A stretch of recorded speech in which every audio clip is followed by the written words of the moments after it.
और कहानी का क्या उद्देश्य है ये भी आपको समझना है और बताना है। कहानी है कि पहले प्राचीन समय में शिक्षण का कार्य होता था, वो मतलब गुरु के पास होता था। सभी लोग गुरु पास रहकर शिक्षा ग्रहण करते थे। एक गुरु के पास 30 शिष्य थे, उनका पढ़ाई शिक्षा कंप्लीट हो गया था। अब उनका विदाई का समारोह था, फेयरवेल होना था, मान के चलिए आज के समय में। तो गुरु बोले कि भाई आप लोग का शिक्षा कंप्लीट हो गया है, अब कल आप लोग को यहाँ से विदाई मिलेगा, लेकिन कल आप लोग का अंतिम परीक्षा देना है। कल आप लोग का अंतिम परीक्षा है। जो इस परीक्षा में सफल होगा, सही में वही व्यक्ति सही ज्ञान का प्राप्ति किया। जब सुबह हुआ, जहाँ पे गुरु जी का कुटिया था, और रास्ता को पहले इस तरह का रोड नहीं होता था, 4 लाइन और 2 लाइन।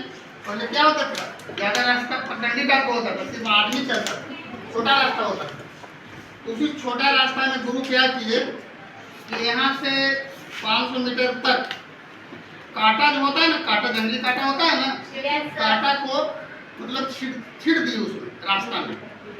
समझ बात के? पहले तुम लोग जानते थे कि जूता चप्पल नहीं होता था, पहले खड़ाऊ लोग पहनता था, वो क्या नाम उसका, लकड़ी का ही चप्पल बांधता था, तो क्या कहा जाता था, खड़ाऊ कहा जाता था। तो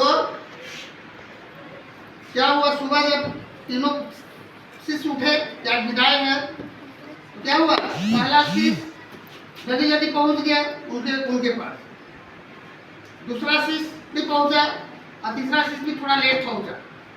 तो पहला शिष्य जो पहुंचा, उसका पैर में खून वगैरह बह रहा था। तो गुरु पूछे क्या हुआ, तो बोले सर रास्ता में बहुत कांटा था, सूख गया।